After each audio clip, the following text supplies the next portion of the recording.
it's Jamie here. Welcome back to the not Living Life on the R5. We're not at that channel.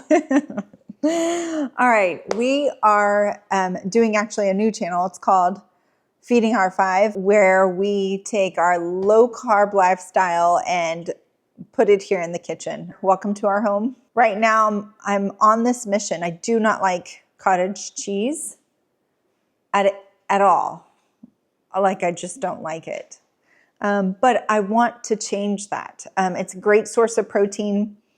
Most cottage cheese that I have found in a half a cup of a serving size has 13 grams of protein. Now, it's not as much as what my yogurt has, which is 18, but it's still a great source when you're cooking and you can add it to things. So my goal on here is to, one, be accountable, because everybody needs accountability for continuing this type of lifestyle, and two, to encourage each other.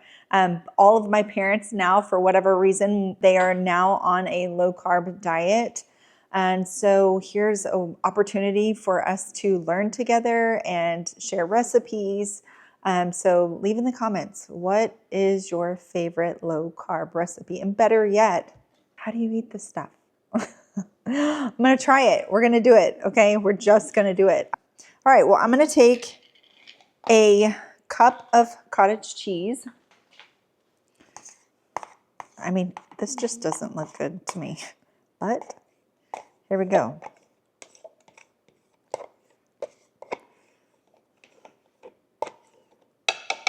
I'm determined, y'all. I'm determined. That's probably about a half a cup.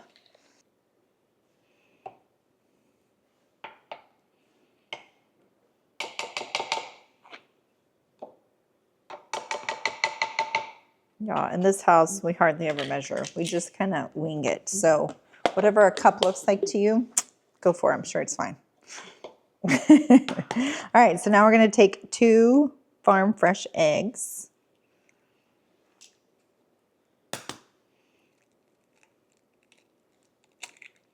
Okay, now we're going to take some of your favorite seasonings. So it really probably doesn't matter, but here I like garlic.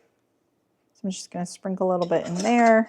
And then I'm going to take this everything bagel plus ranch, and we're just going to add some to it with a little bit of paprika, because my husband loves paprika. So maybe he'll try this too.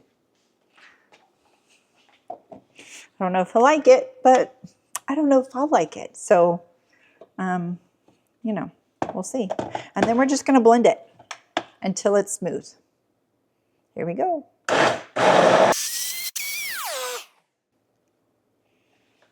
Okay.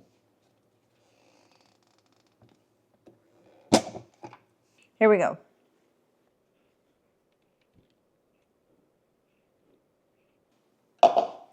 And then we're just going to smooth it out. I want everything to be about even. Then we're going to put it in the oven at 350 for about 35 to 45 minutes. You know how when God tells you to do something and you kind of have been dragging your feet? Well, I've been doing that with starting these videos, but let me tell you, we have been in a drought, and I'm not saying I'm responsible for that, because I know I'm not, not that powerful. Anyways, by one act of obedience and starting, looky here. Oh, can you see that? It is raining. Don't judge me. Don't judge me for my flower beds, okay? I don't claim to have a green thumb at all. But there you go. Okay, we're back, and the bread is out. It is cooled. I'll be honest, mine doesn't look exactly like what I've seen on other TikToks, but who knows? Maybe it's the farm fresh eggs. Maybe it's the cook. I don't know. But we are going to dress it up anyway and see how it tastes. So I have this Knott's fried pickled dip, dill pickle dip, It's actually a low carb. There's only 2 carbs, no added sugars. That's important for me. And so I am going to, actually, I'm going to cut this in half because one side of it, I'm going to choose to use it for a pizza crust. And the other side, I will use it for this. Okay, so here we go. And then we're just gonna make it like a sandwich. Some spinach, some tomatoes, some onions. Of course, my protein, which I'm using it's a rotisserie chicken from the deli. I'm just going to add a couple slices to that. I don't know yet, but I'm thinking about freezing one just to see if it is, you know, how well it freezes. Anybody know? But there we go. There's my flatbread. Now, the taste test.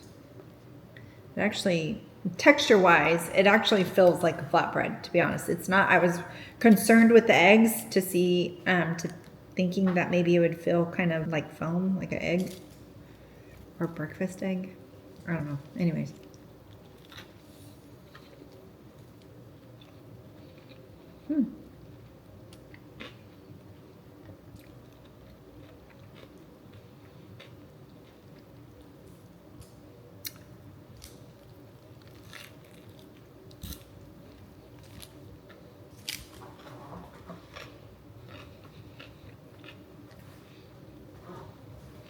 Okay, I could do that.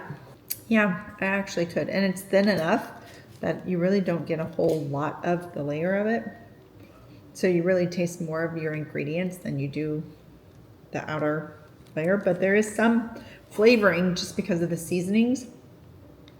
But as far as keeping it together, oh, I was thinking it was gonna like bust or something, and it doesn't. So I would make it again. I am curious to see how it freezes. Can I freeze it and pull it out later? So like if I wanted to create this other half into a pizza and then just pop it in the oven or the air fryer to kind of melt the cheeses and everything. We shall see. Stay tuned until next time.